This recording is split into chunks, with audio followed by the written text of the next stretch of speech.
Okay, we are live.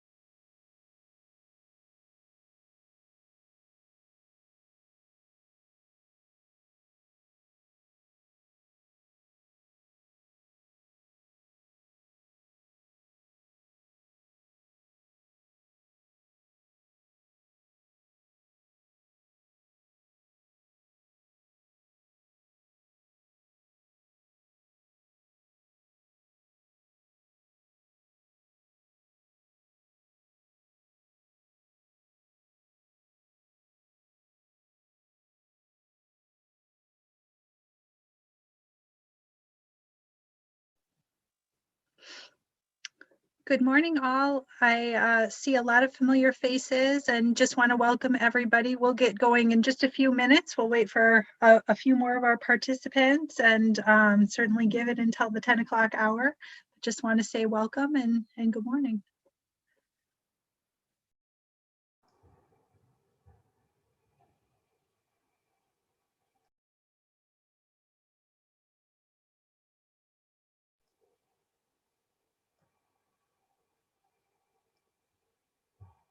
Good morning, folks. And I just want to let folks know that we've already started live streaming to the YouTube link. So the meeting is already on YouTube streaming. And as the secretary said, we'll get started around 10.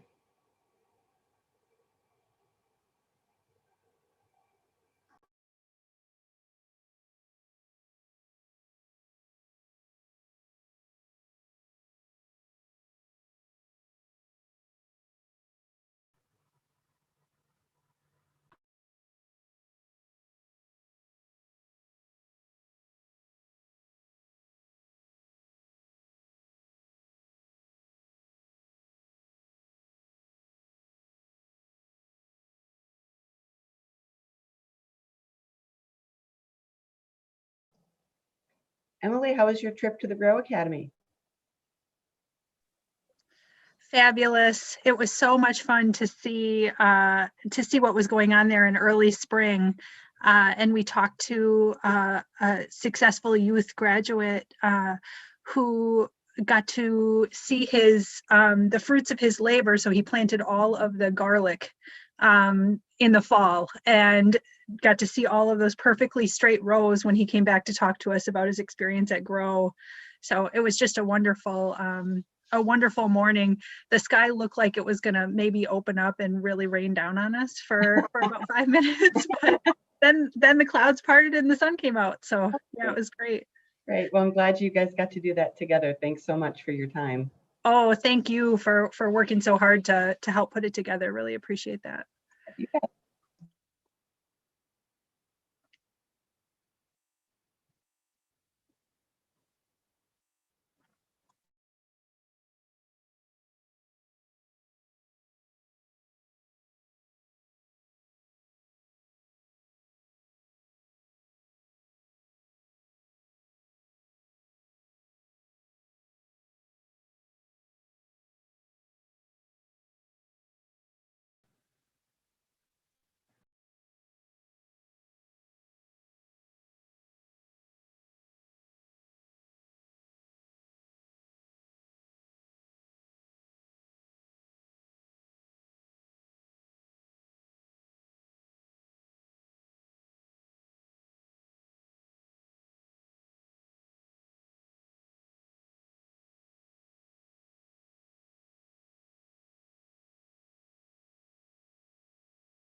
All right, folks, I just want to say good morning to everyone. I think I'll go ahead and give it one more minute before we get going. I see our attendance getting nearer to what I was expecting, and so we'll wait one more minute.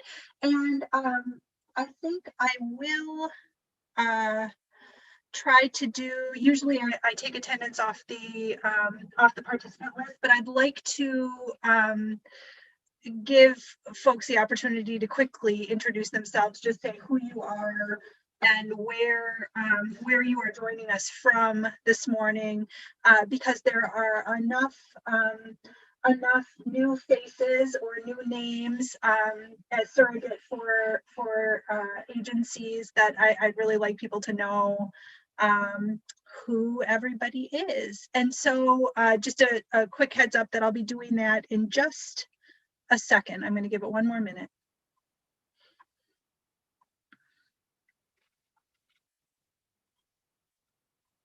And as we are waiting for that additional minute, just want to say, like we always do, there are so many attachments in your email.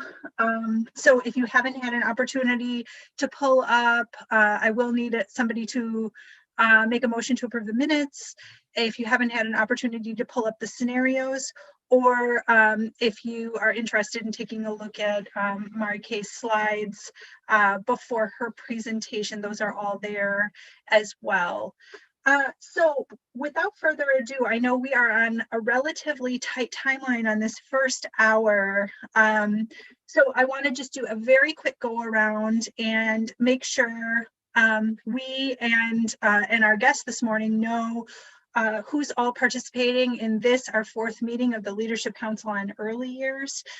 For those of you that don't know me, my name is Emily Amundsen. I'm so pleased and honored every day to serve as the Secretary at the Department of Children and Families.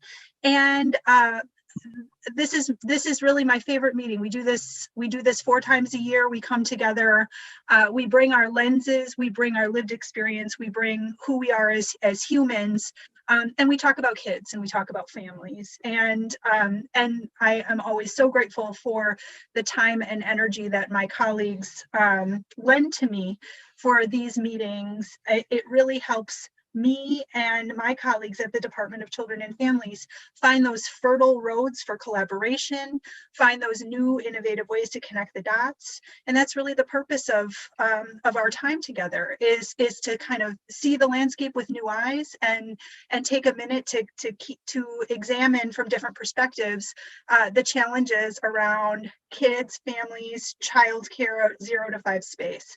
And we've really spent a particular focus on childcare as part of our work together.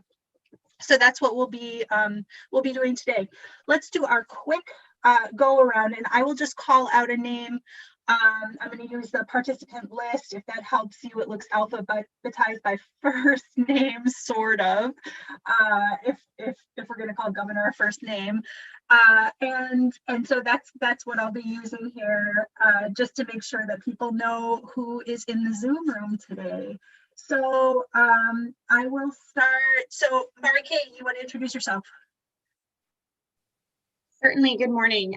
My name is Mari Kay. I am the Chief Executive Officer of the Northwest Wisconsin Workforce Investment Board. So we cover the 10 Northwest counties in Wisconsin, and I'm pleased to be here today and excited to present to you all. Thank you. Andrea Camilleri.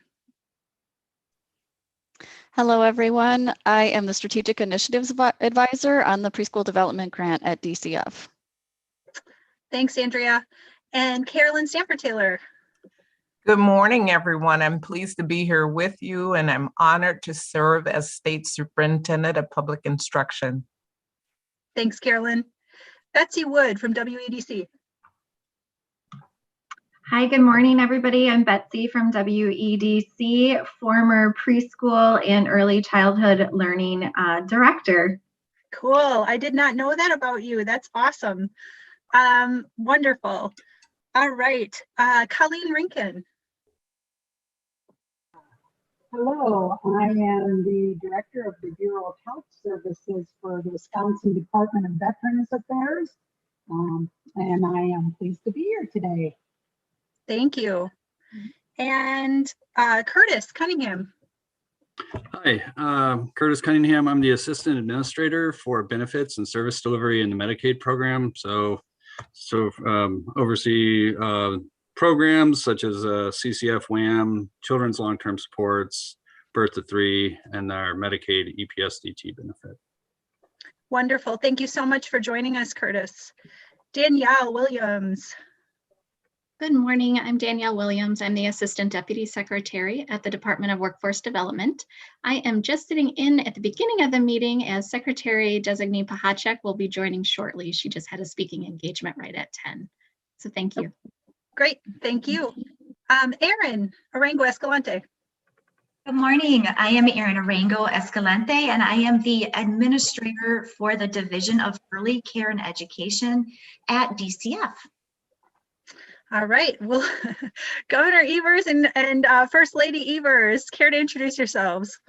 Hi, I'm Kathy Evers, First Lady, and I'm glad to be with you today. Tony Evers, Governor of the state of Wisconsin. Thanks, Emily. Thanks so much.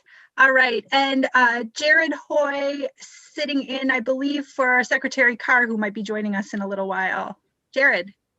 You are correct. Hello, everyone. Good morning. Jared Hoy, Deputy Secretary for DOC. And much like Danielle, I'm sitting in for Secretary Carr, who had a previous speaking engagement for National Crime Victims' Rights Week. And such an important topic. Wanted to have both myself and Assistant Deputy Secretary Melissa Roberts here today.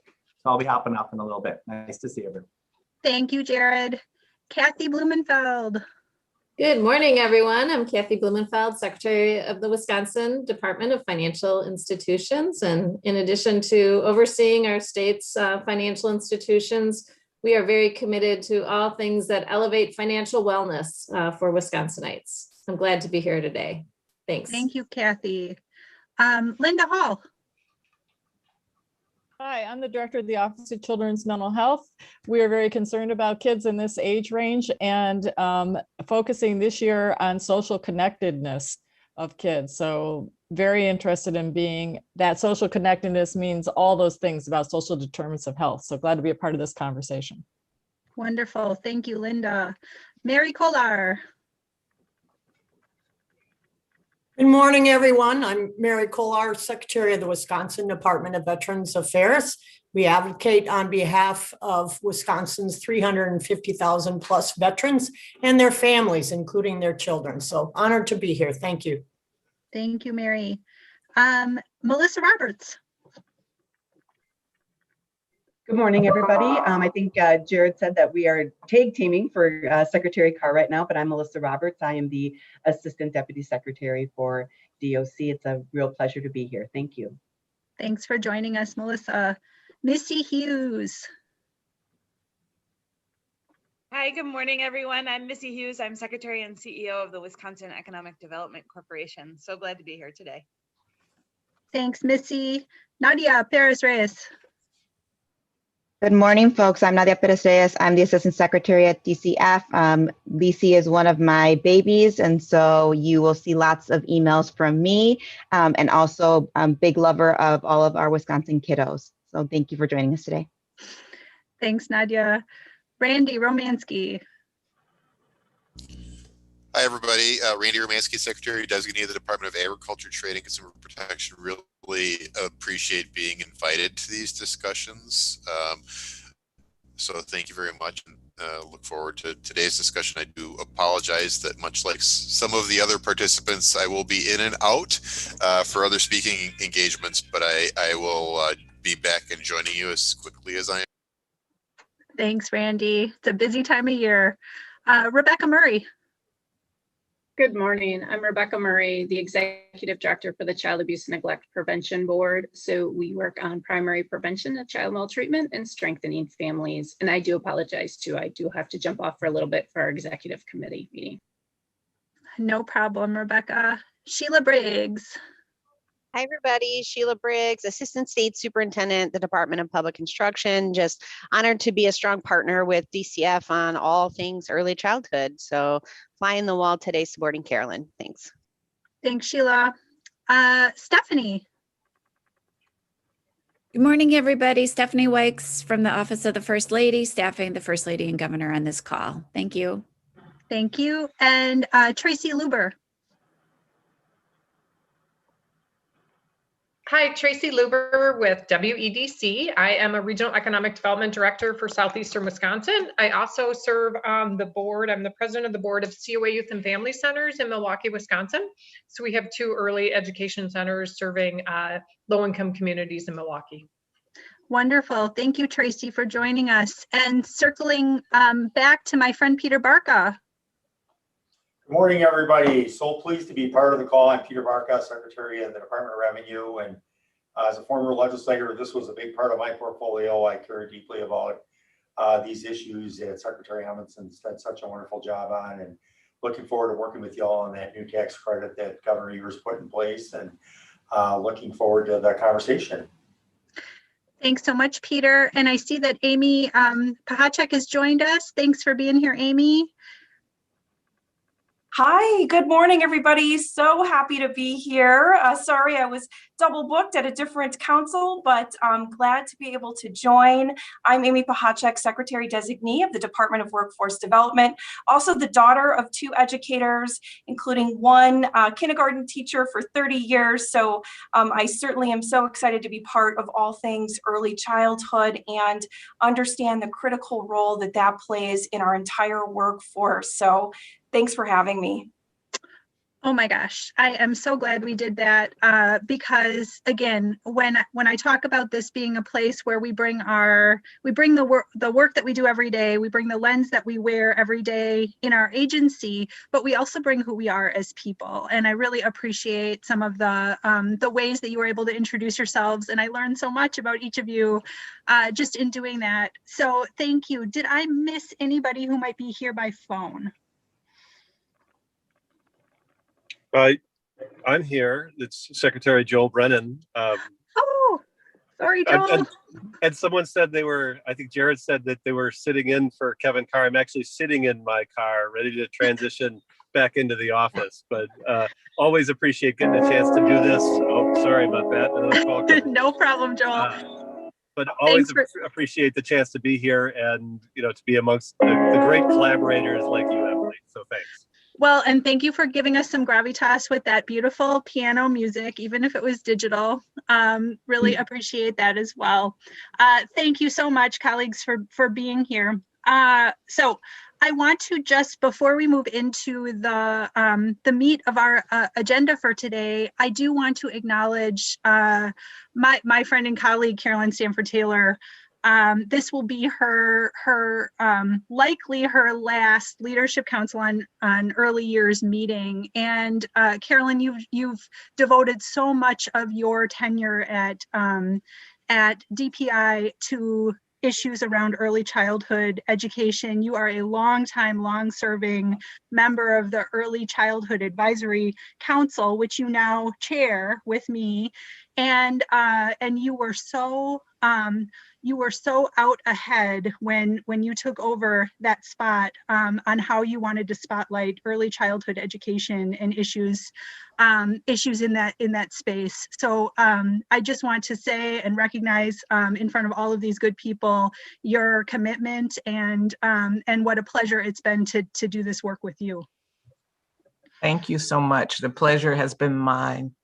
The collaborative spirit in which you work and your passion for the work is so very evident that it makes it easy. So I appreciate your leadership, Emily. Thank you so much. Thank you. We wish you all the luck, and we will absolutely miss working with you. So just to recap, again, this is our 4th meeting. Today, we are looking at early childhood education, but specifically childcare, through the lens of economic and workforce development for Wisconsin. And I think you would have had to be living under a rock to not know that this is absolutely a way we are talking about childcare across the country. We're seeing article after article, national press on this topic.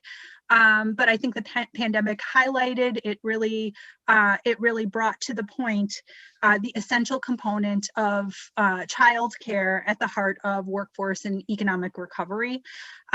We will talk today with Mary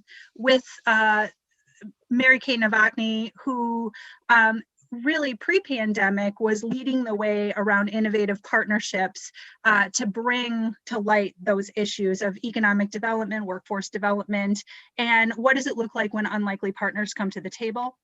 We'll also hear from our friend and colleague, Missy Hughes, as she provides an overview of the Wisconsin Tomorrow 2.0 plan, which does, again, such a great job of connecting the dots between economic well-being, community infrastructure, and childcare as one of the critical components of that. And we really appreciate her leadership and her voice on that issue. It's been such a strong thing we can point to in Wisconsin of folks coming together and sort of speaking from the same playbook. And then if we, I plan to protect some time to do a little bit of a sandbox exercise with folks in the last half an hour or so of our time together today. You received some think tank scenarios, and all three of these scenarios are pitches we've actually received at the Department of Children and Families. They are real world questions and ideas that people have in across the state. And these are ideas that I'd love to spend a little bit of time looking at with all of you, brainstorming and thinking about questions, thinking about ideas, again, seeing our landscape with new eyes. What do you know about your agency, the way that your funding works, grant opportunities, or simply just questions and ideas that you have to help us sort of push into these three scenarios and think about how we would help bring those to light, make those so. So that's our goal for today. We've got a jam-packed meeting as usual, and I would like to before I introduce my friend and colleague, Erin Arango Escalante, I do need some help. We've got a draft meeting minutes from February 18th. We need to approve those today. Would somebody be able to make a motion around those minutes? I'll make that motion, Peter Barca. Thank you, Peter. Do I have a second? Well, Brennan, I'll second. Thank you. And all in favor of approving those minutes? Aye. Aye. Aye. Aye. Thank you. Any opposed? Okay, that motion carries. Thank you. Appreciate that. And with that, I'd like to ask Erin to provide just a very brief overview of the work of our preschool development grant, which is really the impetus for bringing this work together. Erin. All right. Good morning again. It's such an honor to be here. And I just want to briefly, real quickly, share with folks the journey we have been on. So as you remember, Wisconsin was awarded a $10 million preschool development grant for 1 year in 2020. And the purpose of that grant was to focus on a comprehensive needs assessment and strategic plan. We developed that strategic plan in collaboration with communities all over Madison with diverse voices, those with lived experience, those who are in the field, and quite frankly, folks that you all represent as well. And within that strategic plan, which is bold, it is visionary, it is innovative, we have really set the direction so that when this funding is gone, we will continue to have these collaborative relationships, working together with historically unusual partners at the table. And this work group truly represents that, the ability to connect the dots across all of our sectors to make sure that we are looking at access, affordability, quality in workforce in order to advance and promote equity and inclusion in our state. And these are some of the activities that we have planned for this next round of funding, which was $30 million that Wisconsin was awarded for this calendar year up until 2023. And as folks talked, when they introduced themselves, they talked about some of the things that they are doing. And this is, again, is an example of areas that we are really connecting the dots. And in fact, we had community innovation grants that we launched this past year, as well as workforce development grants. And some of the conversations that you're going to hear today are very reflective of the work that we hope to see expand beyond just these initial community innovation grants. So I am thrilled, I am excited to have you here to hear the stories, to hear some of the ideas that are coming out in our communities, and really begin to move the needle across our early care and education birth to 5 programs at the state, at the regional, and at the local levels.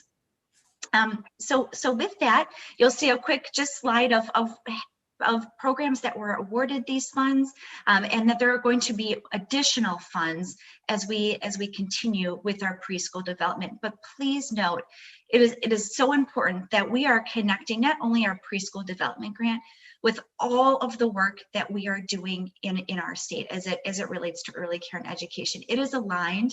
We are rowing in the same direction, and that is really the thanks to folks on this call and with our partners who are at this table. So thank you, and I'm going to turn it back over to Emily.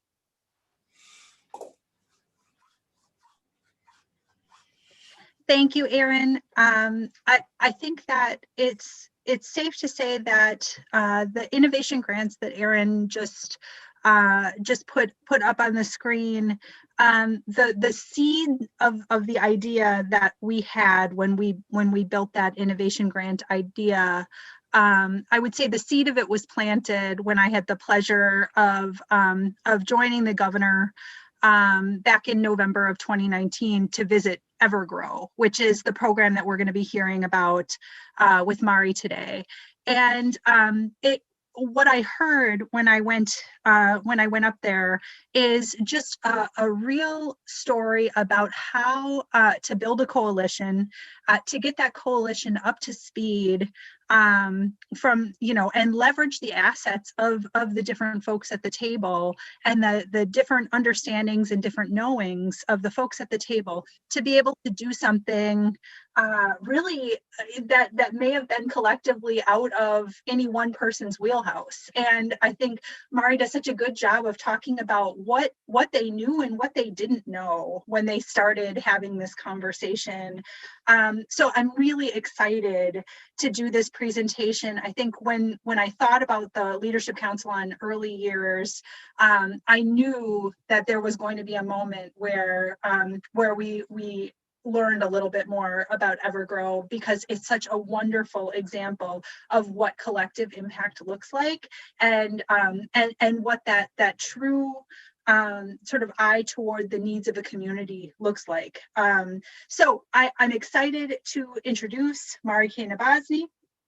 After spending 7 years working as the Chief Information Officer for the Wisconsin Workforce Development Association, Mari knows the hard work and creativity necessary to successfully implement local workforce board solutions across Wisconsin. She has served as the CEO of the Northwest Wisconsin Workforce Investment Board since 2012 and continues to pursue innovation and inspiration in every aspect of the board's work.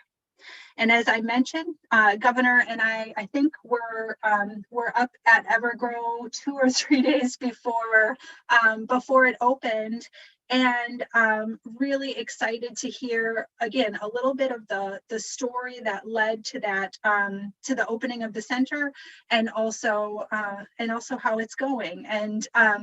And for folks, we will protect some time for questions and discussion. So really be thinking about what are you most interested in out of this case study example.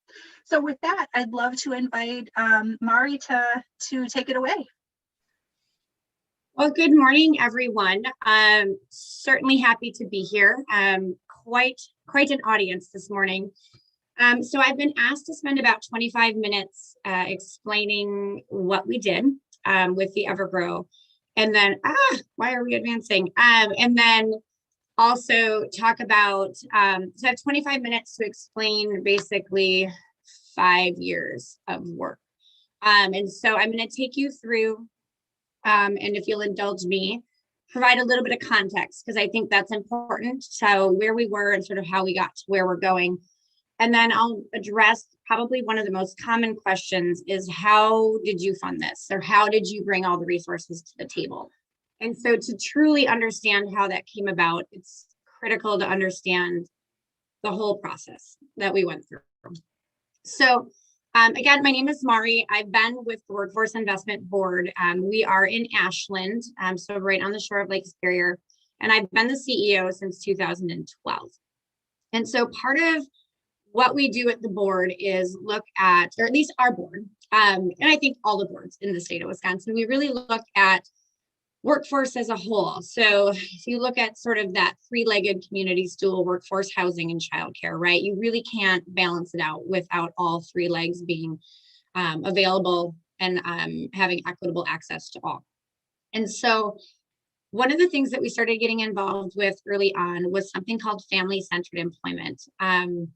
It's also called 2Gen, sort of in the human services world, same concept, but looking at treating families as a whole, so parents and children. And so knowing that we're never going to have a workforce that's successful if we don't have a place, a safe space for those children to go while the parents are at work. And what we found is that we didn't have that. We had a lot of childcare deserts. We had less than ideal strategies being utilized for childcare. And how do you work with a family or an individual and encourage them to get the training or to upskill, but have them have that constant barrier in their mind that they don't know where their child's going to be or if their child is okay during the day. So we started having conversations about daycare at the economic development level. I do sit on the Ashland Area Development Corporation board. They also were very interested in childcare. So in 2015, June to be exact, UW Extension assisted with the development and implementation of a survey to Ashland employers. They chose the big ones. And so keep in mind, for us big employers, 50 or more employees. But those employers then turned around and surveyed their employees to get the answers to the questions we were asking. We were asking questions about feelings on childcare, what was the biggest barrier for childcare. And so what we were able to do with that survey is end up with some actual quantifiable data. And that was critical from a grant writing perspective. So it wasn't just conjecture about, oh, we need daycare, oh, we need daycare. It was X number of adults said they have trouble with infant care. X number of adults said this is an issue for them. This is why they're not able to work or they're missing this many days of work. So we were able to get some of that data together. Right around the same time, Northland College has a center for rural communities in Ashland, and they did an assets and amenities comparison report for the region. And so childcare was part of that too. And it became pretty clear that childcare was sort of an issue, whether it was on sort of the level of the city or the county or the region, it was throughout. When you look at Bayfield County, who was our neighbor, at the time that we were doing this, they had 3 credentialed childcare centers in the entire county, 3. So it was clear something needed to be done. So then also the city of Ashland at that time did a SOARS forum. I facilitated a group who talked about childcare, and there were a lot of employers in that group that were saying that, yes, it was an issue for their employees, but they didn't want to start childcare centers. They didn't want to be in the business of childcare. However, they were interested in supporting and as helping to fund a solution to the problem. So that also was sort of a critical, like, aha, maybe this is something that we can do.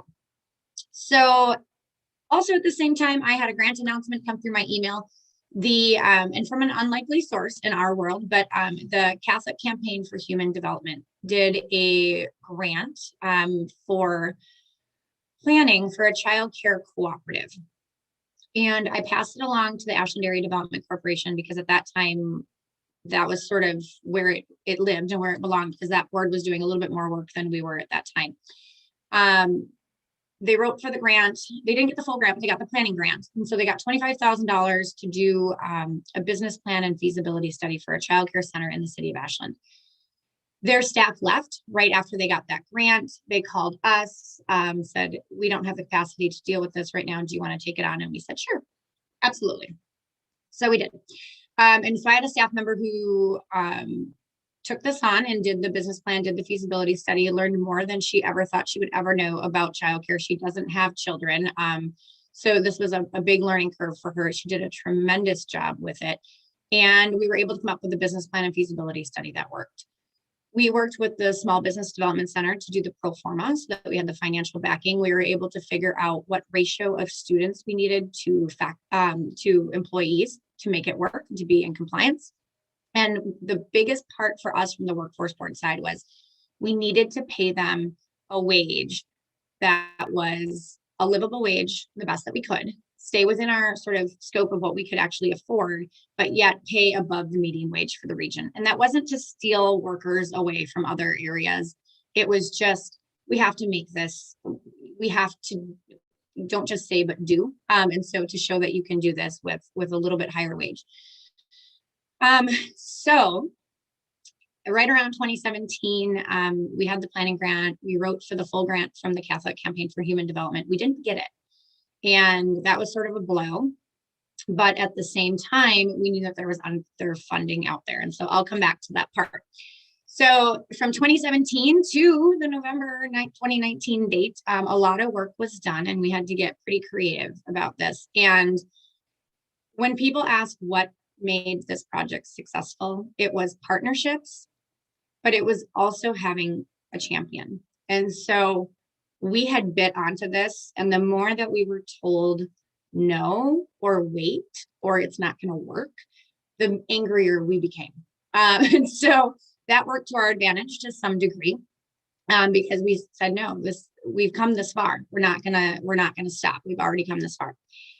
So what we did is we started looking at what the demand was across the board. And so this is my little guy. And so this is probably a snapshot in time. That's about the age he was when we were doing all of this. So I actually had vested interest in this childcare problem because I didn't have childcare for the first 5 months when my maternity leave was over.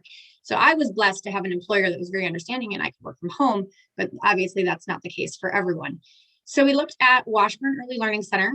They had 65 children on their wait list in March of 2018. And we looked back at our survey. We did a Google form online and we just started collecting names and needs. So that, because we had so much inquiry, because, you know, it's a small town, word spreads. And so we had so much inquiry that we were like, you know what, if you want a spot, just go put your name on the list, tell us what age kids you have, and we're just going to start collecting. And so within a month, we had 73 responses, and we knew that we had 80 children that potentially might need childcare. So we felt pretty confident moving into this that, yep, we're going to have the demand that we need.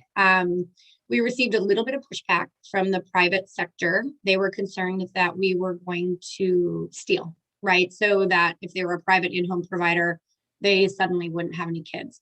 With these kinds of numbers, we were pretty confident that it wasn't going to impact them. And we did meet with them and address that. And in the end, it was fine. I think it was just an initial fear in there. And so our business plan allowed for 95 childcare slots. So we are currently licensed for 95. 51% of the enrollment spots are reserved for low-income families. We do take Wisconsin shares. We are one of the only childcare providers in 5 counties that takes Wisconsin shares. So that alone was huge. A lot of families didn't know what it was, didn't know that it was available, just had no idea. So now when we enroll a new family, they immediately fill out the application. Even if they're not eligible, we just have them fill out the application so that they can understand that they might be. We have currently, as of last week, 14 full-time employees and 5 part-time. We know that about 19% of our county's population has incomes at or below the federal poverty line. That number increases when you go over to Iron County and Bayfield County, both of which Ashland draw from their labor shed.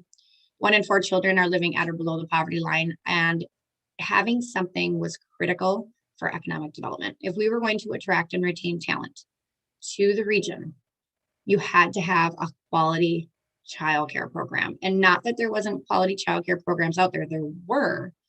They're small. A lot of them were in home. That limits the capacity, or they had such long waiting lists that it wasn't feasible for them to take more children.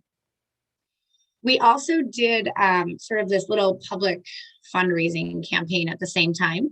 And we did a GoFundMe, which it wasn't that exciting, but it was just something to get the community thinking about the program and thinking about potentially having a place, and just that we were so close. You'll notice the logo was gold, all of that. The donations were tax deductible. This will also come into play when we get to the next slide. So here we are. So we had to start off with the Catholic Campaign for Human Development Planning Grant. Without that planning grant, we would have never gotten as far as we did, simply because we didn't have the capacity or the staff time to push forward. So really, that was critical. I don't know that Evergrow would have started without having that small planning grant to get started. Then we had 4 businesses in Ashland each contribute to the Evergrow. We had 3 $10,000 contributions and 1 $100,000 contribution. And that allowed us to do the architectural plans for the center, as well as help support some of the work that needed to be done to create the corporation, to do all of those pieces, right? We had a private business loan from the local hospital. They were also a large contributor. We have a critical care hospital here in Ashland that services a pretty wide region of folks. And they had a lot of instances where maybe they obviously recruiting for healthcare in a rural area is not easy. And so they had some instances where they were able to recruit, and sometimes potentially 2 providers in that family. So maybe 2 partners, and maybe one was a nurse and one was a physician, or one was a respiratory therapist, whatever it might have been. But then what they were finding is they'd work so hard to get those folks here, and then they would go down to a 1-income household because there was no childcare. So then they had a provider who was sitting out in the community on the bench, who really they needed in the healthcare system. So they gave us a business loan at no interest and not repayable for quite some time. And then we had individual and civic group contributions, like the Rotary bought all the books and all the bookshelves, and the Lions Club sponsored the gymnasium. There's an indoor, if you've ever been up here, it's cold across southern Wisconsin. I'm a Milwaukee girl, but it's really cold up here for a really long time. And so we needed an indoor play space. So the Lions Club, it's called the Lions Den. They sponsored all the toys. It's painted in purple and gold. And so we tried to get the community really involved as well. What's not listed on here is that the building that we're in, the landlord held the space rent-free for us for 2 years while we figured this out. And so without his assistance and support, who just sort of, he was a silent supporter of the project, but he knew that we needed the space. It was the only feasible space in the community, and he was more than happy. It was the Evergreen County Shopper Building, which was a manufacturing. They did like the penny shopper on the weekends. So you'll notice that Evergrow is a small nod to his contribution of holding that space so that we could do this and really make it work. We had some material donations. We had a woman who unfortunately passed away, who had been running a daycare, and she passed away unexpectedly, and her husband said, come get all this stuff. So we grabbed a bunch of pickup trucks on a Saturday and went and grabbed. So we didn't have, we were trying to just offset those initial startup costs as much as possible. So we were sort of really working within the community to do all of this in that sort of 2-year period. At the same time, we were furiously writing grants. And so we wrote to the Duluth Superior Community Foundation. We did receive their award this year for inclusiveness in an organization, and they funded all of our tangibles. So a lot of the furniture, but then also a lot of the actual materials in the classroom, and so that was critical as well. So now it's 2018 though, and we've got support, we've got materials, we've got all of these things. We have this landlord, we have this facility. We're so excited. We have no way to pay for how we have to build this out. The landlord wanted, if he was going to finance the leasehold improvements, he wanted a 20-year lease, which is understandable. He would have been putting an enormous amount of capital into the renovations. The board at the Ashland Area Development Corporation and my workforce board were not in a position to sign a lease for 20 years, nor did they want to put themselves on the line for that. So now we were stuck and we weren't sure what to do. So I was actually in Madison for a meeting, met up with an old colleague and friend, Brian Dowdna, who at that time was running the Wisconsin Economic Development Association. And I was lamenting my problem and saying, what am I going to do? I don't know what to do. And he said, you know, I have an answer for you. WIDA is starting this Community Reinvestment Act network for banks to help invest their CRA money. Great. He said, we're meeting in Eau Claire. Can you be there? And I said, I sure can. So Betsy Harris, who's the director of the Ashland Area Development Corporation, and I drove down. We did our presentation. We asked for about $300,000 to do leasehold improvements. We thought that was a lot of money. The banks didn't. They really liked the plan. US Bank kind of went, that's not that much money. Yeah, sure, we'll fund you. Oh, well, okay. So we ended up with a loan through US Bank to do all of our construction. The bids came in.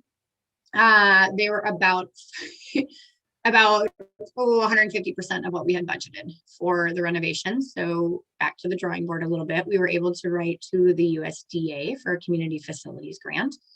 And then we looked to the Wisconsin Economic Development Corp as well. And so they had a capacity building grant that we wrote for and received. And then we partnered with the city of Ashland on a community development investment grant.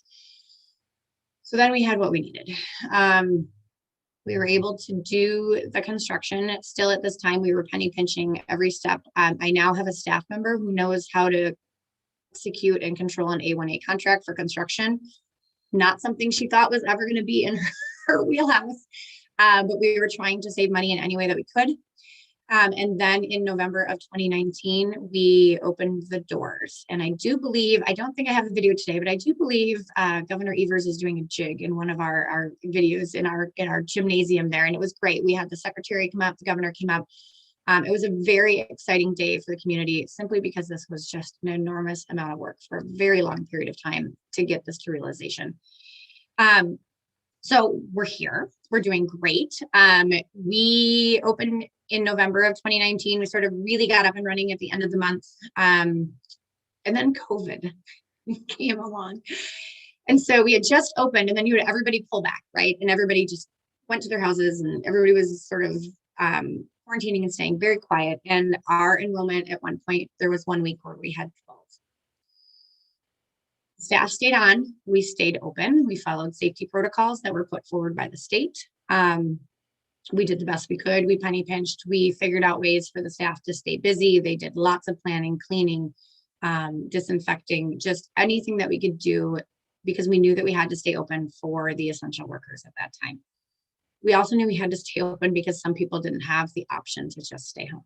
And so we tried and we succeeded. I will say, without the extra aid from the state, from the CARES Act money, I don't think we would have been able to stay open. I don't know that we'd be open today. So that was a critical point that helped us tremendously.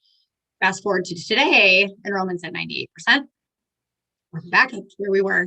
The demand for school age care is unbelievable.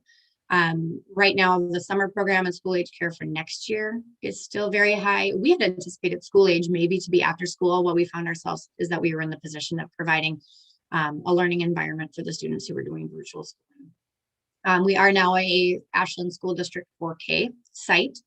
We see the use of Wisconsin Shares increasing, and we're starting to toss around whether or not it might be feasible to expand for additional infant care, as we have 20 infants on our waiting list at this point. And so now we're starting to look forward. This is a really quick little video. This was done by a high school student for us as a project, and she did a wonderful job. So I'll just play this real quickly for you. It is in your links that you received as well. I don't know if you can hear the music. I don't have it on so that it's not echoing, but that's our gymnasium. They have a bubble blower. We had a communications company donate a Luma play. It's those things that you put on the floor like fish and you jump, and the fish moves. The kids, like, they're all about that. That's a favorite. So that keeps them busy on those, negative days. We have 8 Again, we're constantly rearranging sort of our enrollments to suit the needs of the community in the best way that we can. That little guy there is the son of the center director. His name is Kingston. He's a cutie. We have a big tree as you come in that has all of the various sponsors from the community that helped out in various different ways with donations of any kind to get us up and running. So we've really had a lot of community support. It took a lot of people to make this happen, and we couldn't have done it without the different partnerships that we had. So with that, that's sort of where we are today. We continue to assist a lot of communities. We probably get a call a week from different communities in Wisconsin wondering how we did this. We get calls from employers wondering how we can help them figure it out. So we have taken on a little bit of a consulting role with all of this. We've certainly got quite a bit of experience in it. And then we're always willing to share our materials that were developed, our business plan, our pro forma. Our pro forma, though, it's frustrating to other groups because it was developed by the Small Business Development Association. It's locked down, so they can't utilize it, but at least they can see what we did. So that is sort of my presentation, and I am more than happy to take any questions that anybody may have. If there's anything you want me to expand upon, just let me know. Thank you so much, Mari. And I know you have a very hard stop right at 11, as do a few others. So I want to give folks who have a question the opportunity to ask a question or to dig deeper. And I guess I'd like to start with Governor and First Lady, if there's anything that you want to either highlight or remark on, so that we don't miss a chance to hear your voices before we say goodbye to both of you today. Yeah, it's first of all, thanks so much, Mari, for reminding me about our visit. It was a special occasion, and I'm glad we're not talking about me doing the jigs. I think we can avoid that if possible. But what gives me great hope is the ability for you and your colleagues to put something together and really make something special for the people in Ashland and Bayfield County. What gives me pause, though, is not every city in the state has like this superstar like you. And I don't know how we as a state make sure that happens. And so I'm really happy, but I'm really troubled at the same time. But at the end of the day, we have to find a dedicated stream of funding for childcare in the state. That is the bottom line. We can expect people like you to go through this every single year or every 2 years to make sure you can keep the door open. I have every confidence in the world that you will, but the efforts on your part should be around how we can provide the best care possible, and not about where the next dollar comes. So that, it was a great presentation, but at the end of the day, we all know that there has to be a funding stream, and of course, then we get into how that impacts private providers and so on and so forth. But we need to continue to talk about it in terms of, and I'm sure Missy will talk about it, that economic development in the state is absolutely connected to whether mom and dad have a place to safely their child during the day or during the work day. So that's, there's no, whatever I've just said is not news to you or anybody else on the meeting here today. But both Kathy and I are firm supporters of early childhood programming. It's needed more now than ever, especially as a result of what we've learned in the pandemic with kids, everybody dealing with mental health issues, but the numbers of children, even the tiniest of kids having an impact, it's very disconcerting, and it's going to be one more thing we need to attend to. So at the end of the day, you know, I think we all know that some sort of dedicated funding stream is needed. It's just a matter of how we get it done. We can't rely on the federal government. I think they will be helpful in the near future. But we need to figure this out at the state. No surprise there. Yeah, Mari, I'd like to just ask you, you said you've kind of done some consulting work too. What's your feeling with people that are calling? Are you finding the dedicated people that are going to work as hard as you did to try to get things rolling in their area? How does it look to you when you're talking with people outside of your community? Yeah, we are finding there are a couple of communities in Wisconsin that we've spoken to who have sort of developed a coalition already. And so they have an idea, or they have an idea of where they want to go. They just need to execute it. And truly, you know, anything that they can find, and that's sort of what we tell them, is sort of those planning grants where you can dedicate a portion of a staff, because it's not something that can be done sort of on the side or at night. Like, it takes some time to do this. And so anything like that is helpful, but I think there are some communities that have really come a long way, and maybe they don't all look exactly like we did, but I think that they're getting there and they have the champions. Again, barriers are going to get thrown up every other day. And so having that person who can just be like, okay, well, we'll work around this one is going to be really important. Thanks. Thank you. Other colleagues have questions or comments for Mari?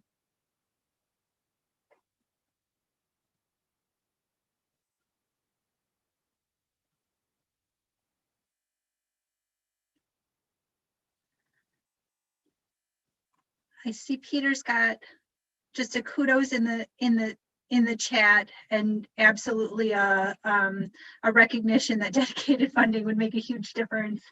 I'm wondering, Mari, in the absence of dedicated funding, I guess when you talk about those roadblocks that kind of come up every other day, are there things? So you've got a lot of folks on this call that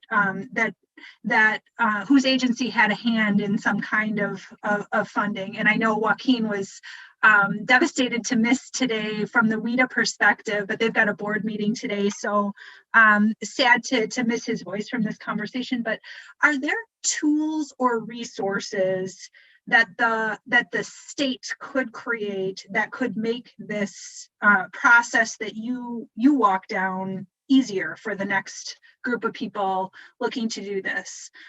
Or is there a consistent roadblock that everybody hits, and you would say, if you could just clear that roadblock for us, that would be great?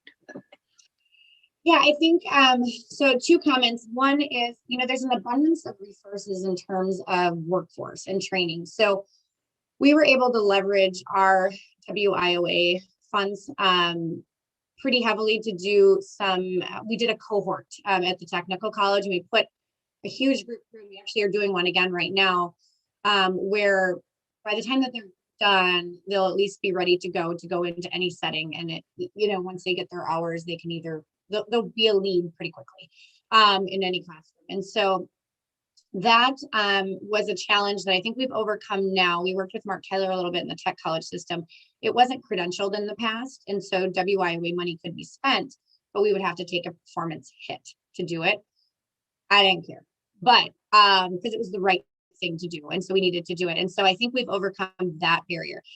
The other piece, and it's not a criticism by any stretch, the licensing was really challenging, and the individuals who worked with us were tremendous, but we ended up sort of in this cycle of like, we need this before we can do this, but we can't, you know, it was like, and you sort of just ended up, we don't have a lot of time. And so not even beginning to start to apply for licensing until the building was done was like super hard, because then how are you going to have 3 months of no income and yet be working? You know what I mean? Like, we just weren't in that position. Like, once that was done, our loan was coming up and we needed to have some sort of income. So that was really challenging. We worked around it. The team at DCF was fantastic, but if I was a private sector person, I could see that really easily being like, oh, I need to have money. Like I can't just wait. So there was a couple little things with licensing that were tricky to navigate. We got there, but they were tricky. Again, you know, bringing as many partners in because everybody had resources. It's just how it was just those conversations and having those relationships and that network was critical to bringing them all to the table and being like, okay, you have a little bit, I have a little bit, like, let's try to figure out how we can make this all work. So that would just sort of be a general comment is the more at the table, the merrier, but get rid of the naysayers immediately because they'll just drag you backwards.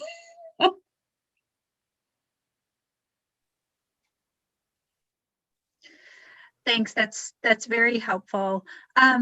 When you talk about champion, that a project like this needs a champion, were you that person on this project? And was it your full-time job or nearly? I mean, talk to me about just the workload. I hear you say planning grant was absolutely critical to be able to free up somebody to really think about this, but what does it look like to take on that champion role? Yeah, so for us, yep, it was basically my one staff's. She worked a lot of nights on it. She needed to do her regular job during the day and then this piece at night. But it's something that she was passionate about and wanted to do it. Not everybody's willing to work quite as many hours on it probably as she did. But yes, the champion was, I think, it was both. It was AADC, the local economic development group on their side, and then us on our side. And my staff member, Melissa, and I, we really worked hard. We wrote a lot of grants.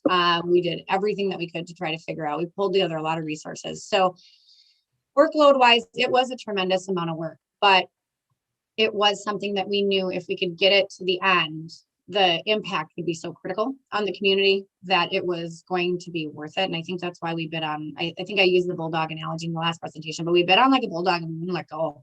I mean, and the more people said no, or the more barriers, the more fun it became to try to figure out how to pivot and work around them. And so it was a lot of work. I would say it wasn't a full-time job, but it was probably at least a third of the job for a little while there. Okay. And just one more question. In terms of your funding split, it looks like, you know, your story looks to me like private funding and public funding were absolutely critical. That braid of funding, I'm imagining the unrestricted nature of your private gifts, your private donations was, was really helpful to expediting. Can you do this with all public dollars? Do you need that fundraising arm? I think you could do it with public dollars if you had your timelines lined up appropriately. We really needed that private money early on for things like the architectural layout of that building and looking at all of that, because unless you had a grant that was specifically going to allow for that expenditure, which that was really early on. So that was sort of a risk. I don't know that a funder would have taken from a private foundation or necessarily from the state. So I think you at least need a small amount of cash, I think, in the beginning that's private, or at least doesn't have a lot of strings attached to it, where you can do and sort of have some flexibility in what you need to accomplish. And then I think you could potentially do it with all public money if you needed to. There's enough, I think, out there if you're willing to go find it and write for it. Mm-hmm. Thank you. I see a couple of questions in the chat. Mari, I'll look to you. I know you've got to run here. But it looks like questions about qualified staff, challenges finding them, and any services that are currently unfunded. For example, food share. So we like everybody else in the state, workers are a problem. And again, we are sort of in that pay range where they get paid well for the region for what they do, but childcare workers, right, they're not in it for the money. So that's why we do have that other cohort going right now, so that we can continuously not only feed our own pipeline at Evergrow, but then also feed just the communities. So people who want to do their own in-home, that sort of thing, and at least get them up and going. So yeah, we do have the trouble finding and sort of keeping them, and then we have ones that go on maternity leave, you know, so it's always the same story for any business pops up.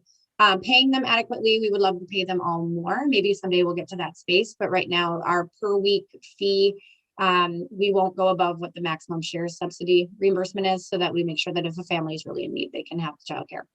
And then in terms of services that are unfunded, no, I think they're doing a really good job of figuring out the resources to get there. We do have, so the Wisconsin Job Center, we'd love to bring it over to the same building. That was sort of the dream, so that parents could have everything all in one place. I know Head Start is moving in behind them now. And then at one time we looked at bringing WIC over, because that would have been amazing. So it's still a dream, maybe someday, but so the parents do have access, and we do put quite a bit of outreach materials in Evergrow for parents who might need access to any TANF services or FSET or other services like that they may need. Great. Well, I want to be respectful of your time, and thank you so much for taking a few minutes with us today. We are all admirers of the tenacity and also the product of that tenacity. So just want to thank you, Mari, for being with us. Well, I really appreciate the opportunity. I'm always available if anyone has any other questions. I'm happy to answer them. So thank you, everyone. Thanks for the opportunity. Have a wonderful rest of your day. Great. Thank you. All right, folks. Well, we will keep that story in mind. I think for my money, that's about the best example of really of the realistic portrait of what it takes to do this in a community. But I think what is so compelling for me about this story is, you know, you hear Mari describe it. It started with some organic conversations. They used data to build a bigger coalition. Then they started to just see, what do people have to bring to the table, and I think the compelling thing from a state agency perspective is just sort of like, so much of Mari's story is incumbent on like people knowing people, people understanding, you know, oh, that there is this opportunity at WEDC or through WIDA or whatever that could advance this work. And so I think, again, from DCF's perspective, it's sort of like, how do we demystify that in some way, shape, or form? You know, to hear Mari say that they get about a call a week to ask them, how did they do this? Can they help another community do this? We know the interest is out there. I feel like if I'm a fisherman, we've got a bobber in the water and we feel those pops all day long. People are popping on this issue. Business after business is coming to us, is coming to folks like Mari, asking how do we get something like this going in our community? And I think those roadblocks that get thrown up pretty quickly are, you know, how do you make these margins work? How do you, what are the right data sets that you need to collect to be able to sort of build that coalition, but also to sort of prove concept on this. You know, it astounds me that Ashland, Wisconsin can support a childcare facility of nearly 100 children. That to me feels almost, you know, too big. And yet their numbers, they crunched the data. They said we're confident we can do this, and they're at 98%. So I think just having that better understanding of what does it take to sort of get those first steps of a collective impact model or a coalition out of the gate. And what I heard from Mari's presentation is planning grant was a really critical success factor there, the time and the space to dedicate to building relationships, to building coalitions, building that table. So with that, I want to transition into our next section. Our friend and colleague, Missy Hughes, has been such a champion and a beacon in championing women in the workforce, in childcare, and in their relationship of both of those planks to economic development and to economic recovery. Very, very excited about the work that WEDC put together in the form of the Wisconsin Tomorrow Report that came out just this month. And it highlights childcare as infrastructure. And it's a topic that I feel like is really seeing its moment right now. So we asked Missy to spend just a little bit of time talking about the report in general, but also about kind of how these different pieces fit together into a cogent vision of what we see out in communities across Wisconsin. So with that, Missy, take it away. Thanks, Emily. Good morning, everyone. And I'm going to see if I can do this. I'm going to put a link to the Wisconsin Tomorrow report in the chat if you haven't had a chance to see it. If I can, I'd like to take you out of childcare for a minute and back pre-pandemic to when I first came on to WEDC, which is about 18 months ago. And I came from relatively the private sector. I worked for a dairy cooperative, and I looked around and I said, okay, so how do we measure success for our organization? Because we're not making a profit, we're not paying farmers, you know, what are we trying to do? And I was trying to understand, you know, what my goals would be for WEDC. And it became clear that we were the jobs agency, and our job was to create more jobs and more jobs. And every program that we put out, every grant that we made was measured by how many jobs we had created. And it wasn't long before, as I traveled around the state and talked with businesses and communities, I realized that jobs were not necessarily exactly what we needed. In fact, you know, someone astutely said to me, we are solving for a problem we don't have. We're short workforce, we're short housing, we're short broadband, we're short childcare. We are not short jobs right now. And indeed, you know, at that point we had, if you went on to one of the job seeking websites, you could find over 100,000 listings in Wisconsin. And so we started to have a conversation at WEDC about, you know, how do we measure success? If it's not jobs, then what is it? What are we trying to accomplish when we deploy the taxpayers' funds? And it was really, you know, kind of, it was a micro conversation within our organization.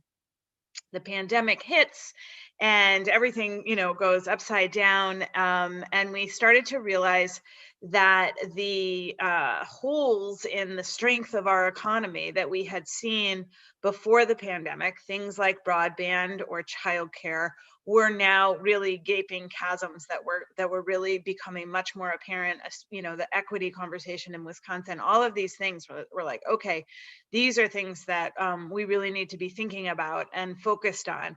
So as we were having this conversation about the measures of success within WEDC, we realized that everybody was thinking about, you know, how do you measure the success of a growing economy? How do you understand what that is? And in talking with my colleagues like Emily or Secretary Brennan or Secretary Barca, Secretary Carr, everybody was thinking about economic development. Everybody's thinking about economic recovery, especially in light of the pandemic.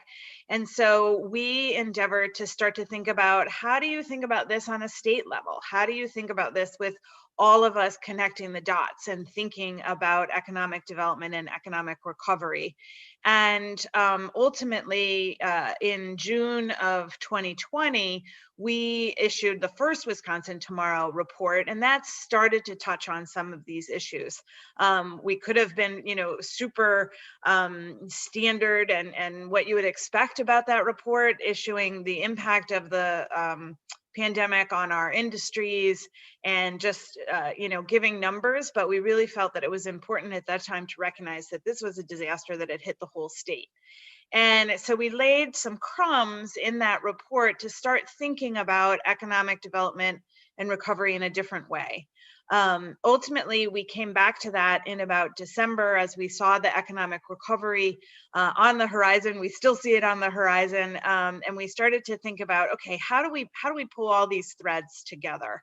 And with research that we did, with conversations that we had, we developed this idea. We pulled all these threads together and began to think of this in terms of economic well-being.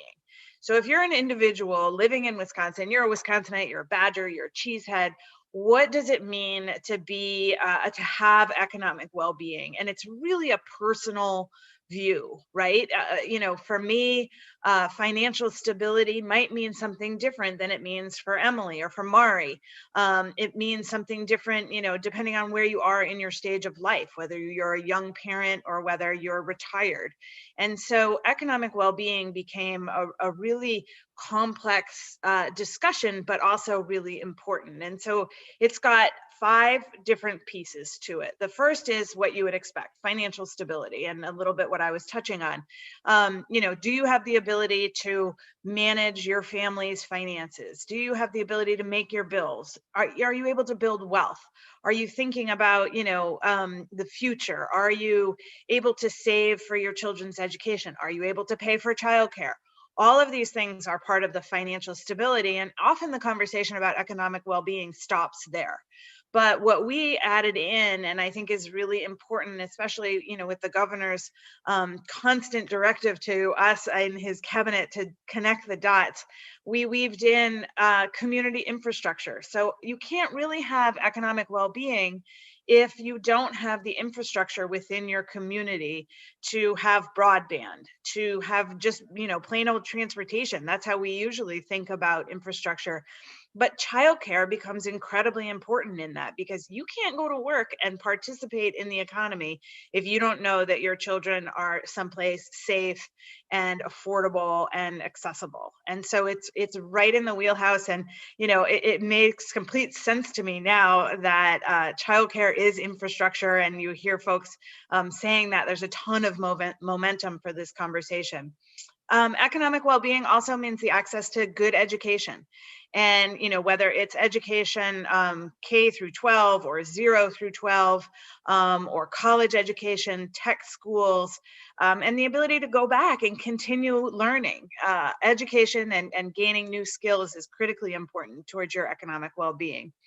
And there's 2 other final pieces to economic well-being. Your health, right? It's incredibly important that you have a healthy system that you're living in. Not only access to healthcare, but ongoing preventative health, access to good food. All of these pieces that make sure that when you want to go to work in the morning, you're able to do that, and you're able to help support your family because you're healthy enough to do that. And then finally, the environment. And the environment not only means being able to go outside and access the, recreate and things like that, but it also means being free from pollutants. And, especially for our children, we want to make sure that their air is clean and their water is clean. And, these are critical, important pieces.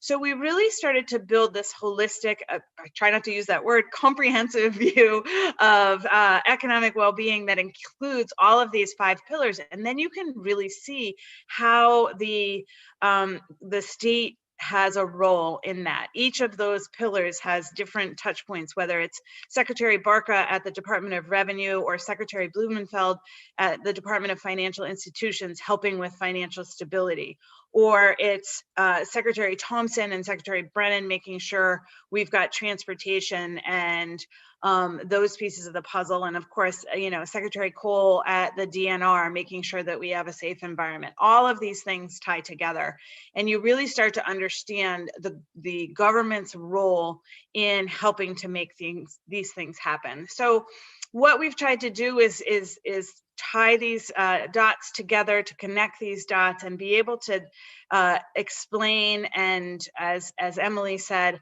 have a touch point for talking about our economic recovery and how we need to be going forward with that. So I, continue to champion economic well-being, but early childcare and childcare are, to me, the best examples of how you can't think about economic well-being without thinking about these infrastructure pieces.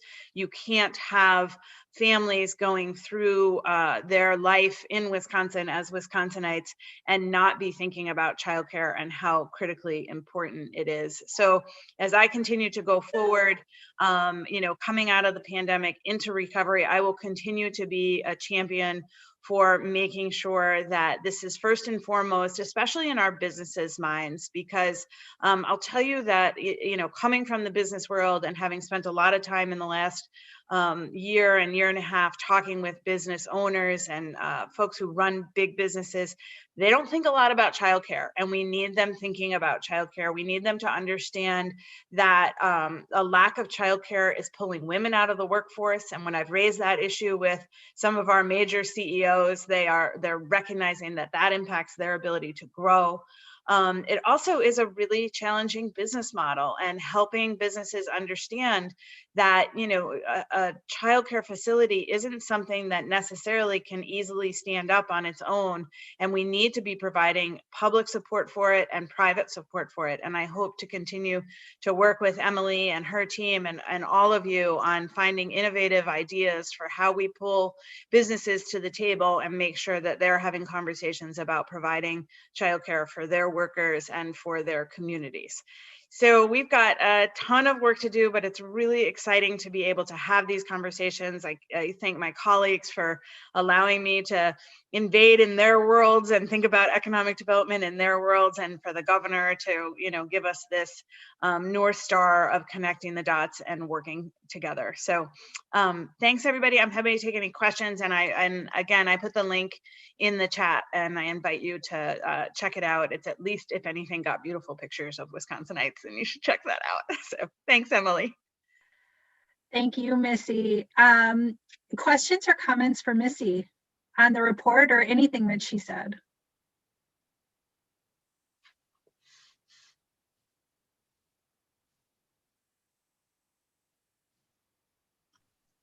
I'm always astounded by what a chatty group we are. And then, you know, Missy throws provocative ideas out there and it's crickets. Carolyn, you look like you were jumping in. I just wanted to appreciate Missy's presentation and how she shows the relationship through all of our work, the interconnectedness of all of this. And it really is thought-provoking. So thank you for that. Thank you, Carolyn. Thank you for your work. I appreciate that. Emily, this is Kathy Blumenfeld. I was just going to echo those same sentiments. Missy, you've done a tremendous job just shepherding all the resources from throughout Governor Evers' cabinet and the resources that the state bring to bear, whether it's economic development, and showcasing how important childcare is to the basic infrastructure of well-being, economic well-being, financial well-being, mental health well-being. You know, what's good for our kids is good for Wisconsin. And I think that really, you displayed that so well. So thank you for that. Thanks, Kathy. There's a ton of momentum for this conversation. Hi, Linda. Hi, I just have a question. Can you say anything more about your conversations with business people and where you do see opportunities to really engage with them and get them hooked into this thinking of childcare as infrastructure? Yeah, thanks, Linda. So it's two conversations I've had. One is pointing out that women are the ones who are going to leave the workforce in order to take care of their children if there aren't, if there isn't available childcare. And that's really important for the, especially these top CEOs to realize. And one CEO said to me, if someone comes to me and says, how do I grow my business? The first thing I tell them to do is hire women. And so, to have this idea that we're going to lose women from the workforce is something that really strikes home with them. And so it's a good kind of starting point for the conversation. The second thing I'll say is business owners, they're busy running their businesses. They don't recognize how challenging the childcare model is. So a lack of childcare to them is like, oh, well, it's not being run very well, or, well, people just don't want to do that. They don't recognize that it's, incredibly challenging and the margins are so thin. The availability of the workforce is really challenged, and, being able to pay them sustainable wages. But once I find that I sit down and I explain to a CEO or a business owner, why it is so challenging and why they're not seeing childcare all around their communities, they start to recognize like, oh, okay, so what do we need to be doing? How can we be having these conversations? I think one of the most promising conversations Emily and I have had, and I've had a few more of these conversations, is the idea of businesses, buying slots in childcare and helping to support childcare businesses that way. And so I think, we have to continue to find these innovative solutions, because definitely, I've had a number of business owners recognizing that they're having young parents who are leaving the workforce, and it's a real challenge to them.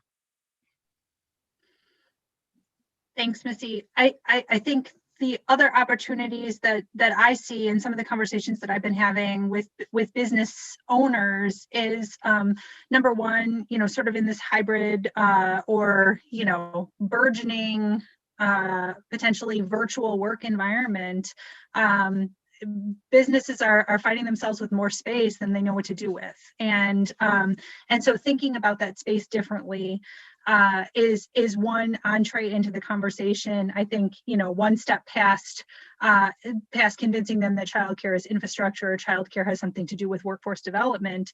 It's really looking at space. And I think the other thing that I've seen business owners really acknowledge, and I would say particularly in the lower paying business sectors where the workforce in a particular business is making a family sustaining wage, but just so, right? And what that means for business owners across the state is they know their workforce wouldn't necessarily be eligible for the Wisconsin Share subsidy.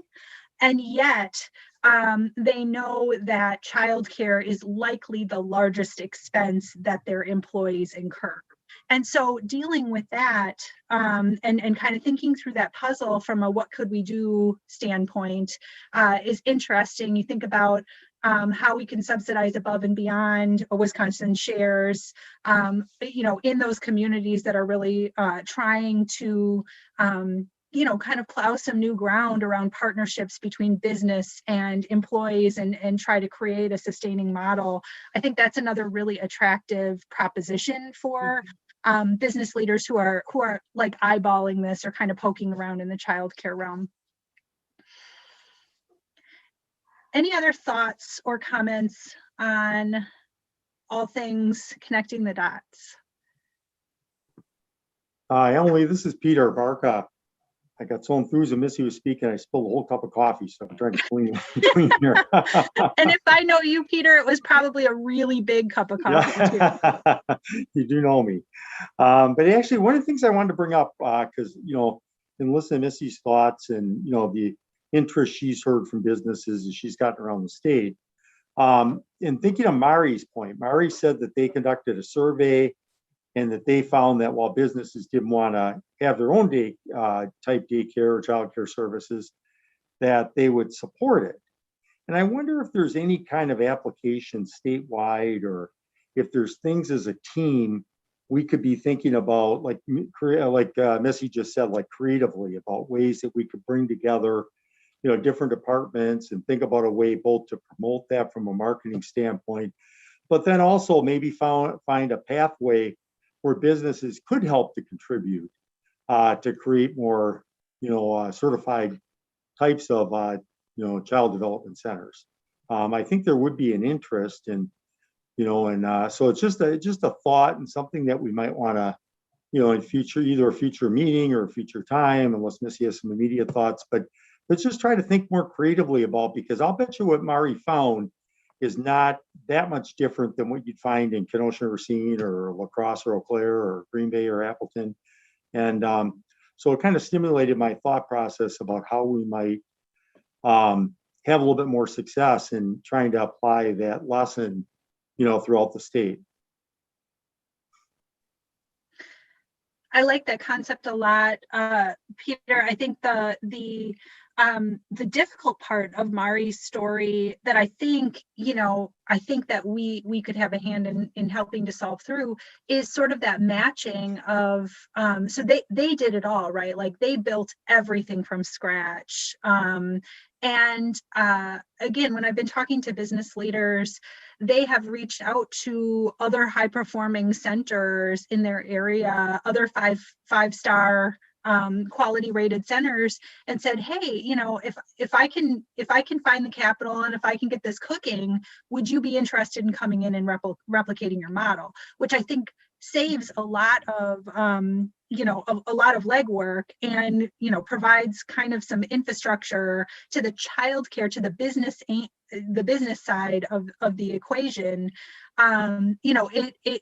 It makes the path a little bit easier. And so something around a matching or a way to kind of play matchmaker on high quality centers that might have the capacity to replicate with business leaders who may have space or may have capital or may have sort of a plan in place strikes me as maybe some low-hanging fruit. Any other thoughts? Emily, I would just add, I really appreciate Peter's idea of bringing a few of us together and thinking about this, because I think, we often have our conversations and I think, putting our brains together, we could really potentially come up with a couple good action items and things that we could take on.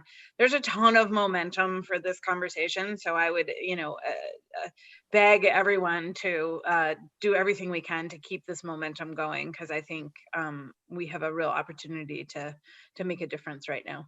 Mm-hmm. Yeah. Emily? Yes, Joel.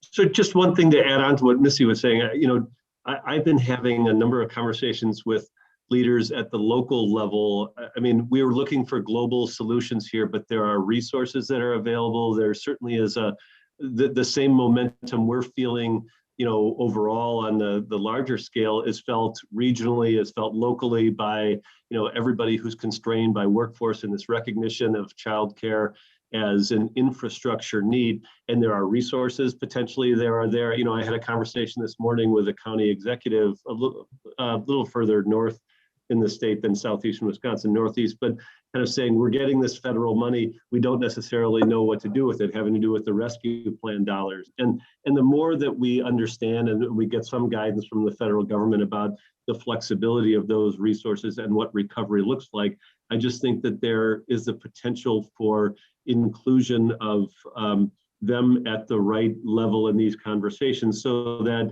the solutions that we want to do globally all are going to have to be tinkered a little bit. It's not a one size fits all, and there are going to be resources that are available at the more localized level too to work on that. So I just, as we're thinking about this, just to understand and acknowledge that there's will and resources and knowledge at the local level that we all should be tapping into as well.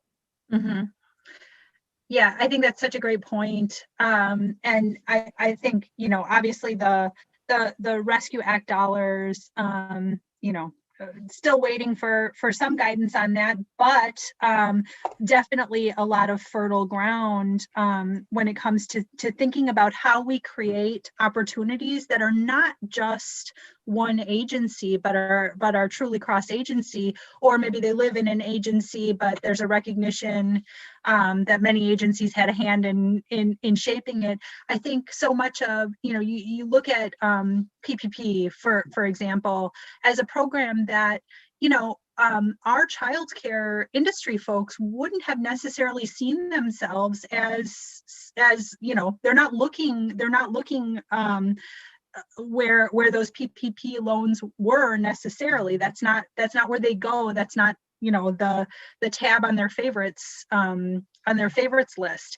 And so like there was something we needed to do to help to ambassador and communicate with our sectors to be able to say this is absolutely for you. You should look at this. You need to see yourself in this. And I think that's the opportunity we have. Again, going back to this sort of planning grant concept. you know, to be more intentional about the way that we talk about planning grants as sort of that seed to an infrastructure idea is something that I think is kind of interesting. I'm big on this planning grant idea, if you couldn't tell. Yeah, Emily, let me just chime in one last point here. I think, you know, hearing what Joel just said, and his agency and mine work, both have state and local finance type operations. So we do work with local governments.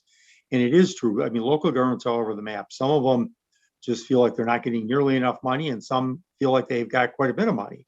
So taking Missy's idea, if a few of us got together to think about this a little bit, maybe we could put together ideas for them. So like, take your idea, Emily. You could, you know, we could suggest that they create matching grant funds for planning is one idea. Another one, I see Linda Hall talking about tax deductions for people who want to invest in development of the local child care fund. Maybe there's a way that they want to match, you know, businesses that want to contribute in that manner. Maybe there's a third option that they could give matching grants to existing certified child care development centers, who I work with very closely in my district in Kenosha, Racine, who are just, you know, really hurting, especially those that serve kids with disabilities. And so I think there's some creative ideas that we could come up with to, you know, provide to these local governments ways they could help if they want to make this a priority. I remember back about 4 or 5 years ago in Wausau, the entire community made early childhood development one of their top priorities as a community. And we just did what's called the CPR program with community pandemic recovery planning. And, you know, we asked them about that. There's a new mayor now, but she's very enthusiastic. And so I think there's some real opportunity there. And I think Joel's point about looking at where there's funds now would be helpful. So I don't know, Missy, if you or Joel want to organize getting some of this together, I would welcome that. And I think we could really come up with some very creative approaches. That I'm hearing this loud and clear from my colleagues that this is an idea that could be a fertile next step. So I will take that ball and run with it and see what we can do to get some folks into a kind of a brainstorming conversation. Thank you for a provocative discussion. Thanks, Missy, for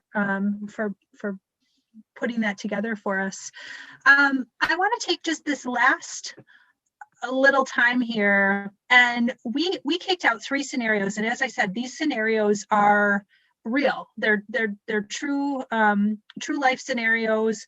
We've had these conversations within the past few months in different parts of the state, and I'd like to, I'm just gonna pick on Linda Hall because I feel like she's somebody who like probably read these scenarios before the meeting because she's a rule follower like I am. And just ask Linda, which one did you, were you most interested in? And I just want to spend a little bit of time talking about Linda's favorite scenario. And sort of what we were just doing, thinking about, boy, I wonder if this entity did this or that, or I wonder if they know about. So just spend a little bit of time poking around in one of these scenarios. Linda, which one caught your eye? I did read the scenarios. I don't know if I got far enough into them to pick out a favorite. But I guess the one that looked like it had the most possibilities to me was scenario number 3, because you're talking about an area of low-income housing and then facilitating access to childcare centers. That seemed like one that was there are more options of things that you might do there. Okay. Yeah. That sounds great. So you liked about that one that there were a lot of options. It was in a urban area that likely had a lot of other resources or assets. Those of you that need a refresher, and Andrea, I don't know if we could actually pull up scenario 3 onto the screen. It's fine. You guys can pull it up on your own computers if we can't. But the setting is an urban low-income apartment complex on a bus line, facilitating parents access to education and employment.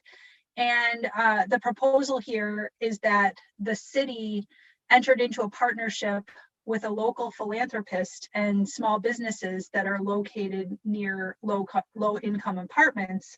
The philanthropist committed to paying 5 years of rent payments for parents living in the apartments who are willing to complete entry-level coursework and open family care for infants and toddlers. So the idea is childcare out of the home, so family childcare, and additionally, area small businesses would agree to contribute to purchase slots for young children also living there to attend the family childcare startup at no out-of-pocket cost to the family.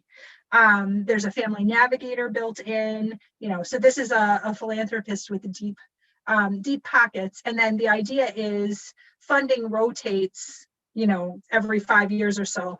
And I have to tell you, Missy connected me with a wonderful individual in the city of Milwaukee, and I had a wonderful conversation with him yesterday. And this is the kind of conversation that our community development corporations are having right now, is how do we, and Mari kind of put this out there, that it's about housing, it's about childcare, and it's about workforce development. This scenario has all three components there. What questions or comments or concerns do you have, again, just as as humans, when you look at this? What are you wondering? What do you think are the fertile pieces of a proposal like this, or potentially the questions that you have? Emily, this is Mary Colar. I thank you, Linda, for bringing up this one, because this was most intriguing to me, and particularly that I understood that you're saying this is a possibility. There is a person out there. So to have a philanthropist, a person who has accumulated however way that they've accumulated the wealth and assets to be able to do this, and then that they want to use that those assets to contribute to other people's lives, the improvement of other people's lives, the stress that would be reduced by being able to have childcare, housing, just all of the above, but then economically what it does for that community. There's just so much about this proposal or this scenario that could have such tremendous dividends for everyone that would be involved. And I would like to see that philanthropist sets the example that this is a great way to contribute to society, that here's people who are able, again, as I mentioned, to live with significantly less stress in their lives, because their most basic needs, they're having assistance with them, not necessarily everything funded. But those are my initial thoughts. Thank you. Thanks, Mary. Other thoughts on this proposal?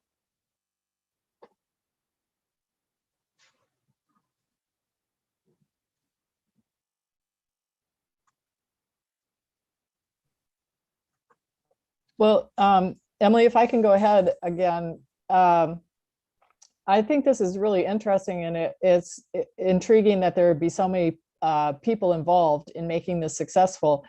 I still wonder about the long-term financial feasibility of the childcare overall.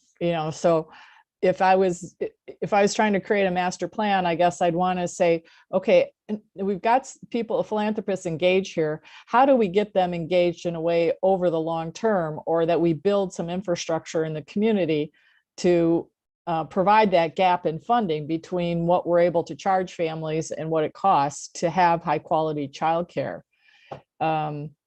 So, and I guess the only way I can think that we would get people to invest in it more is that it's either personally, like I raised before, a tax deduction for them, or they can see that it is making a difference in their community. And so then it's sort of the question of how would we measure that our community is better off because we have quality childcare for more kids. And of course, in the equity conversation, we know that, Black and brown kids have less access to quality care and the ability to stay in it in a consistent kind of way. Yeah, Linda, I have some of the same concerns. Obviously, a very generous individual, kickstarting this, but I think, for me to ask the question, what's missing as part of this scenario that would help to ensure the long-term viability of this arrangement for everyone? What's missing?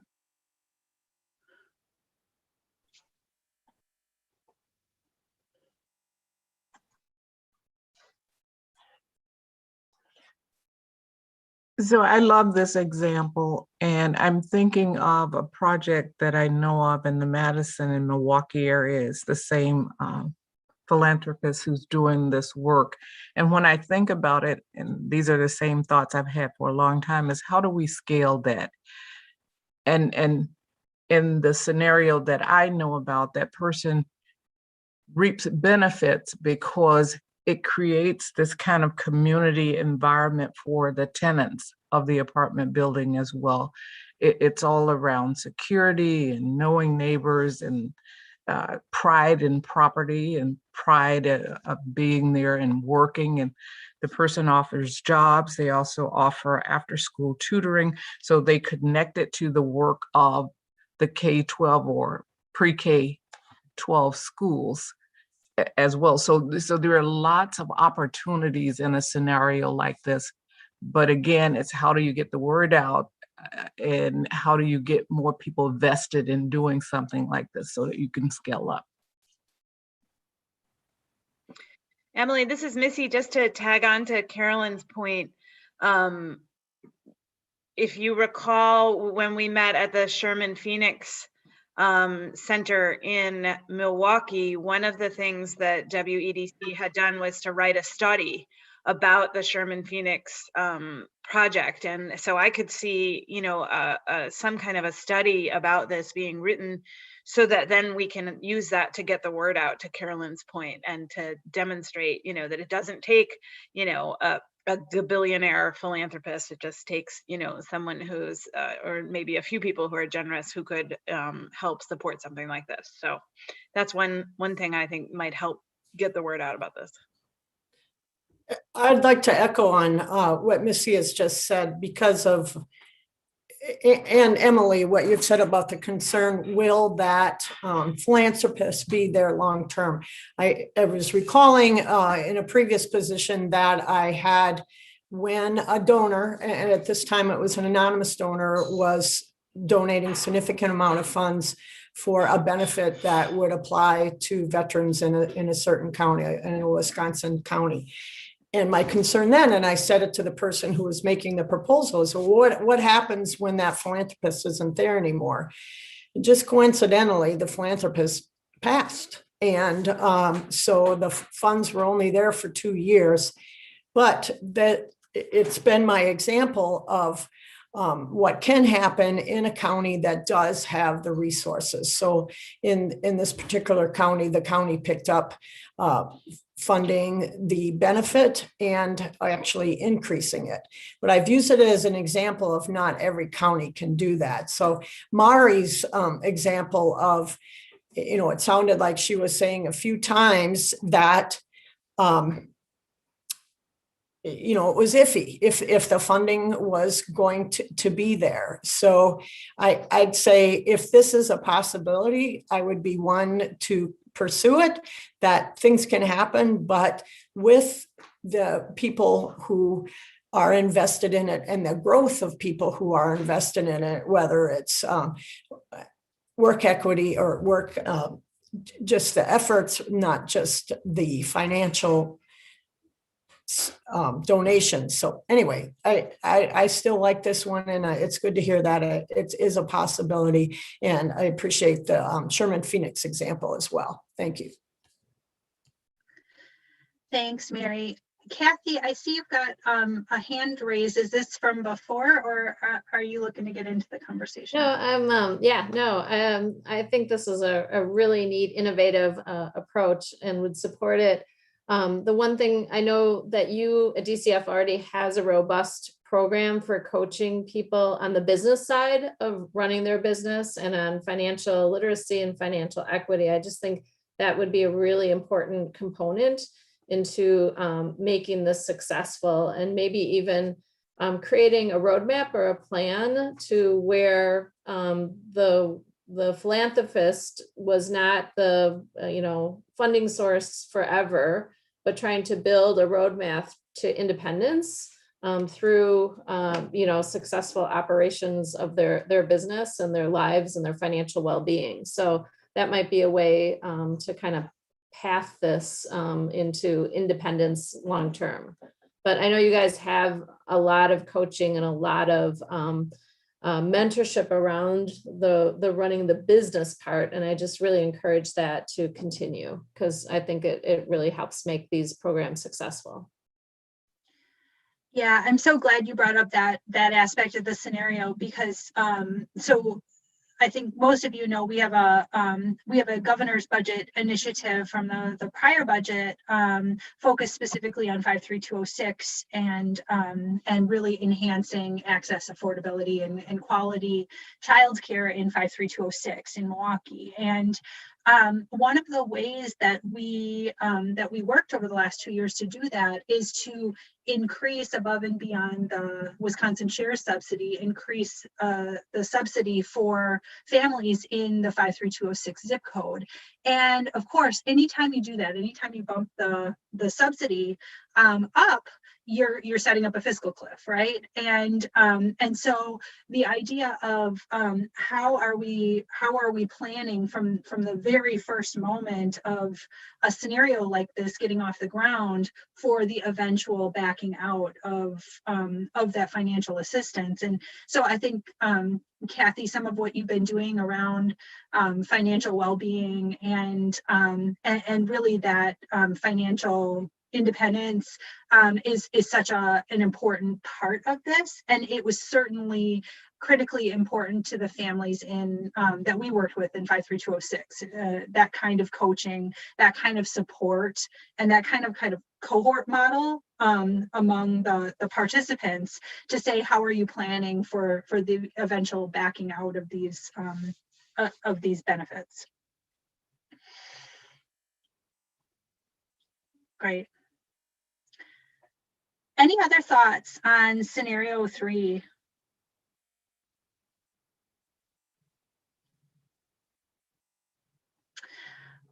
Well, certainly if scenario 3 gets a little more fleshed out, we will keep you in the loop there. I just want to give people the space, if there's anything from scenarios 1 or 2 that somebody wants to highlight before we look at moving on.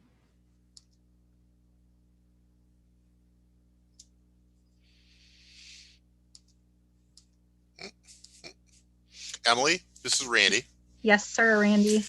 And like you, I am a rule minder, and I did look at the scenarios in advance, and not surprisingly, I gravitated towards scenario 1.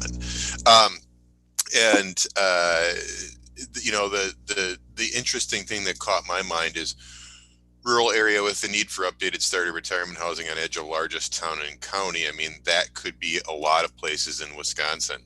And in a lot of places in Wisconsin, largest town and county could be a relatively small community.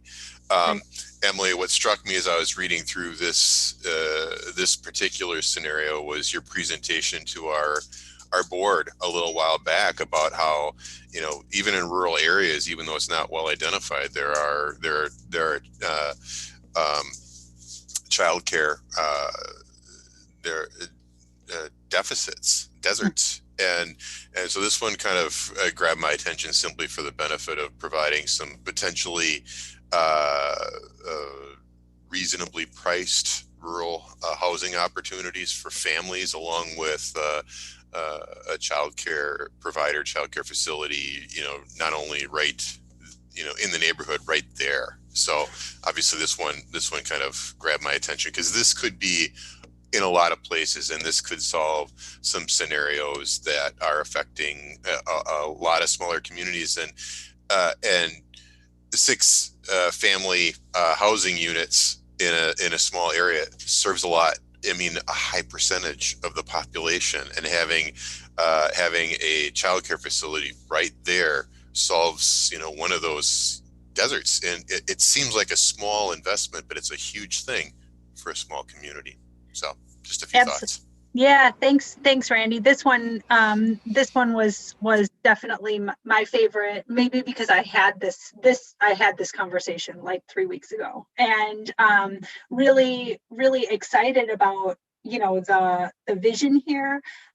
We know that out in rural areas, folks spend a heck of a lot of time driving to a high quality center, and so I was on a listening session with Senator Paff and some of his colleagues the other night, and he said he talked to parents who are in the car 30 minutes each way twice a day, and then of course to work in the other direction. And so the idea that a small childcare high quality center could be right where you live, right in this housing complex, and then also providing some economic mobility to potentially some folks who may not have considered doing childcare, maybe a stay-at-home parent who's interested in sort of getting into this game. In this particular example, there would also be the infrastructure of kind of a regional entity that has experience running Head Start centers. And so there would be some back end support, Randy, from the co-op perspective. I think one of the big chilling effects that small, in-home providers feel in like taking that step into business is that they don't want to do the admin. They don't want to do the back end stuff, the paperwork. And so the compelling piece of scenario one for me would be what back end support could we provide through a co-op model, because we know a lot of our regional entities are interested in supporting those kinds of co-op models. So really love this idea because again, it hits at that trifecta of housing, childcare, workforce, and it really does a nice job. Any other thoughts on scenario one or scenario two? I just want to make sure to give voice to these.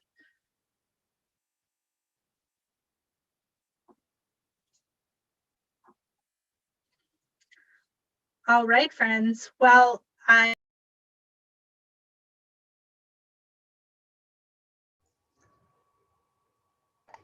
Emily, we lost sound for you. Yep. So thank you.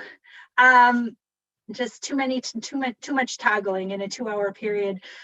Really want to say thank you to all of you for your continued support, taking the time, bringing again that fresh perspective, that ability to to just say what's on your mind and think on your feet.